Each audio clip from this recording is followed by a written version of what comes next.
4 PM news network में दोस्तों आपका स्वागत है। मैं हूं आपके साथ राशिद ज़हीर। महाराष्ट्र के एमएलए, महाविकास अघाड़ी के एमएलए, कांग्रेस के एमएलए ने ये फैसला लिया है कि वो शपथ नहीं लेंगे। चुनाव आयोग के मुंह पर तमाचा कहें या पूरी दुनिया में उसको एक्सपोज होने का नया तरीका अगर विपक्ष ने ये इस्तेमाल किया है, जैसा कि नाना पटोले का बयान आया है और उन्होंने बताया कि हमारे एमएलए शपथ नहीं लेंगे इस वजह से कि जो महाराष्ट्र के अंदर गड़बड़ी हुई है, जो मॉक पोल कराया जा रहा था शोलापुर के गांव में, उसको भी आपने बजरिए कर्फ्यू और जो है धमकी देकर रोक दिया गया है। गोया कि आप लोकतंत्र पर लूट करना चाहते हैं, लूट चुके हैं पहले, ऐसा उनका आरोप है, ऐसा लोगों का कहना है। अब अगर मिसाल के तौर पे ये एमएलए शपथ नहीं लेते हैं, औत नहीं लेते हैं, तो पूरी दुनिया में उस लोकतंत्र की दुहाई देने वाला चुनाव आयोग जो ये बताता है कि मैं दुनिया के सबसे बड़े लोकतंत्र का प्रतिनिधित्व करता हूं, खुद ब खुद नंगा होने जा रहा है। इसमें कोई दो राय नहीं कि देर आयत दुरुस्त आयत कांग्रेस या महाविकास अघाड़ी के एमएलए अगर नेता ये काम करते हैं तो बहुत पहले उनको ये काम कर लेना चाहिए था। लेकिन अब आकर के धीरे धीरे जब बिल्कुल मजबूत साक्ष्य सामने आ गए हैं, उन्होंने इस बात को सामने रख लिया है, तो ये एक ऐसा कदम होगा दोस्तों कि मोदी सरकार, चुनाव आयोग की प्रक्रिया, मेरे ख्याल से ऐसा लगता है कि देश नहीं पूरी दुनिया के अंदर जाकर के एक बड़ी खबर बनने वाला। महाराष्ट्र के उस गांव ने जिसने मॉक पोल करने की कोशिश की थी, अपने पैसा इकट्ठा करके खुद मतदान बैलेट से करने की कोशिश की थी, जहां से जीता हुआ विधायक एनसीपी का था, लेकिन उसके बावजूद भी उसने कहा कि मेरी जीत के अंदर कहीं ना कोई शक है, मैं इतनी वोटों से नहीं जीता हूं जितनी वोटों से जीतना मुझे चाहिए। इस गांव के अंदर जो वोटें निकल रही हैं वो वोटें तो दरअसल बात यह है कि ज़्यादा निकलनी चाहिए थी, लेकिन भारतीय जनता पार्टी के नेताओं को अगर वोट ज़्यादा मिली है और अब से पहले नहीं मिली थी तो उसका शक वाकई बहुत ज़रूरी था। ऐसे समय में मैं आपको दिखाना चाहता हूं कि नाना पटोले ने क्या कहा और बाकी विधायकों ने क्या कहा, लेकिन तस्वीर का एक दूसरा रुख भी मैं आपके सामने रखूंगा कि अब विधायक कूद फांद किस प्रकार की कर सकते हैं। यह भी एक हमारे राजनीति का एक बड़ा अजीबोगरीब पहलू है।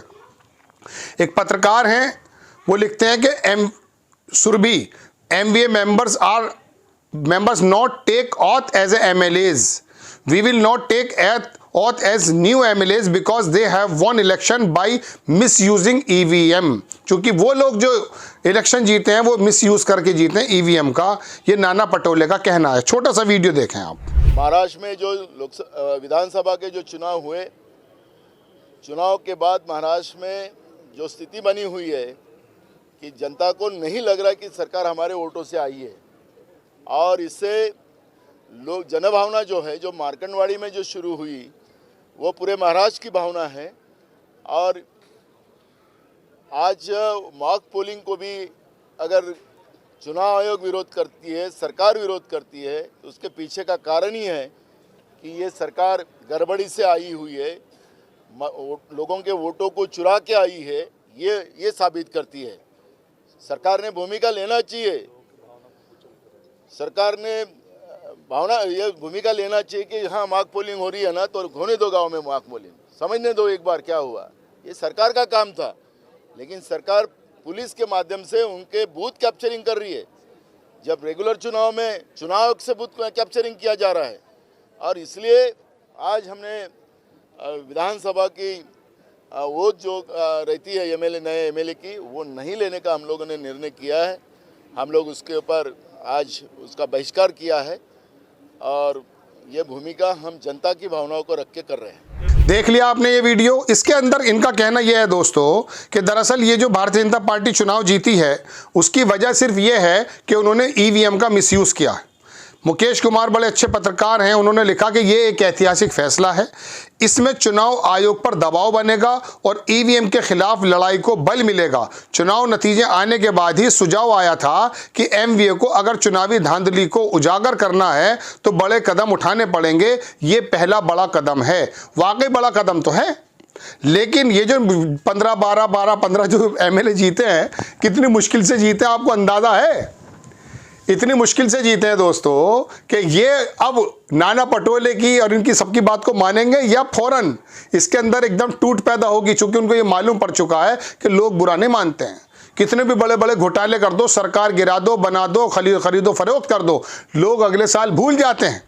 कर्नाटक में देखा आपने जो है, राजस्थान के अंदर कोशिश हुई और गोवा में हुई, मतलब दुनिया भर में सरकारों का बनाने का बिगाड़ने का खेल किया। खुद इस महाराष्ट्र के अंदर जिन विधायकों ने उद्धव ठाकरे की सरकार को तोड़ा था और जाकर के आसाम में बैठ गए थे, वापस जब आए हैं तो पता चला उद्धव ठाकरे को सहानुभूति मिलने की जगह उनको ही हरा दिया गया है। अगर ईवीएम ने सही काम किया है तो, अगर ईवीएम नहीं दिक्कत है तो फिर बात ठीक है। तो लोग भूल जाते हैं। तो एमएलए क्या नाना पटोले शरद पवार या उद्धव ठाकरे के साथ रहेंगे, यानी कि महाविकास अघाड़ी के साथ रहेंगे, या ये खाली कांग्रेस के एमएलएज ने किया है, बाकी तमाम पार्टीज के एमएलएज ने किया, इसके बारे में भी सूचना आनी बाकी है। लेकिन बहरहाल एक बड़ा कदम है। लोग तंत्र को चलाने वाला चुनाव आयोग जिसको दरोगा बनाकर बिठाया था और उसने पहले ऐसे काम किए कि पूर्व आयुक्त अभी वाई एस कुरैशी खुद कह रहे हैं कि हैरत की बात है, हैरत की बात है, ये हो क्यों रहा है। 1 घंटे के अंदर 75-76 लाख वोट कैसे पड़ सकता है, संभव नहीं है। 1 घंटे में अगर 1 वोट एक बंदा देता है तो आप अंदाजा कीजिए कि कितने ज़्यादा जो है वोट पड़ सकता है। लेकिन बता देते हैं वो पिछले 1 घंटे में चाहे 10 लाख पड़ा हो, लेकिन आखिर के 1 घंटे में 75 लाख वोट हो जाता है। और फिर बाकायदा वो जो आंकड़े दिए जाते हैं कि नहीं साहब 55% हुआ है, अरे नहीं साहब रुक जाइए 58 हुआ है, अरे रुक जाइए, रुके तो सही है, रुके तो रहिए, 65 हुआ है, अरे 66 हुआ, अरे भाई बता तो दो, अगले दिन बताते हैं 67 हुआ है। कहने का मतलब दोस्तों ये है कि ये जो तमाम चीज़ें बढ़ रही हैं, ये चुनाव आयुक्त के ऊपर बराबर निशानियाँ, सवालिया निशान तो उठा रहे हैं। अब चुनाव आयोग भी जवाब दे रहा है दुनिया भर के, लेकिन बात यह है कि आपकी पर्सनैलिटी पर अगर मशकूक होने का, आप पर शक की सुइयाँ इतनी गहरी हो गई हैं तो जिम्मेदारी आपकी बनती है। इस ज़बरदस्त, मैं कह सकता हूँ बहुत इंपॉर्टेंट विभाग चुनाव आयोग, बड़ा इंपॉर्टेंट, आखिरकार कैसे होता है कि पूर्व चुनाव उक्त लोकसभा के चुनाव होने से कुछ पहले इस्तीफा दे जाते हैं और चुप रह जाते हैं, हालांकि उनको कुछ बाद में बना दिया गया है, और पूरे हिंदुस्तान के लोग स्तब्ध रह जाते हैं, लेकिन आप भूल जाते हैं। गोदी मीडिया इस मामले को उठाता नहीं है। अगर लंबे समय तक उठाए और बताए आपको कि साहब ऐसे ऐसे हो रहा है, इसके पीछे राज क्या है, खोजी पत्रकारिता करे तो पता चल जाएगा कि पूर्व चुनाव आयुक्त रातों रात कैसे बदले जाते हैं, कैसे लोग इस्तीफा दे के चले जाते हैं। कोई छोटी घटना नहीं है, इसको बड़ी घटना इसलिए माना जाना चाहिए क्योंकि ये आपके और मेरे देश के भविष्य को तय करने वाला विभाग है। हम जब देखते हैं कि सरकार की नीतियों के जो काम हैं वो जमीन पर उतरे या नहीं उतरे, नहीं उतरते तो हमारे हाथ में संविधान ने वोट नाम की एक ऐसी चीज दी है कि हम उस पूरे सिस्टम को बदल सकते हैं।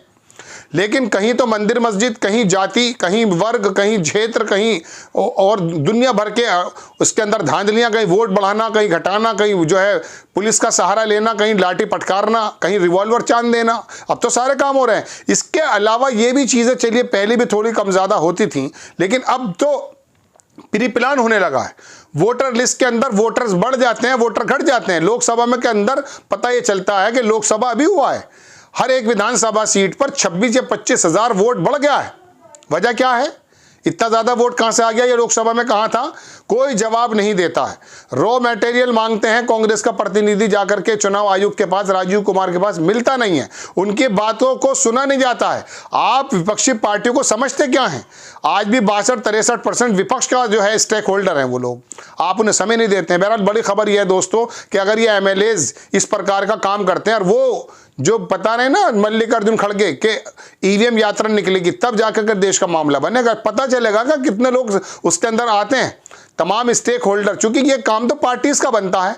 आप अगर मुझसे या आपसे अपने आप से उम्मीद करें, हमारा काम नहीं है। हमारी तो 2016 में कमर को तोड़ दिया गया था, जब नोटबंदी करके जो छोटा मोटा काम चल रहा था उसे बर्बाद कर दिया गया। जबकि दुनिया में किसी भी मुल्क में 100 के 100% कैशलेस मामला नहीं है, आज भी कैश पे चलता है। मंडियां सुबह सुबह कैश पर काम करती हैं।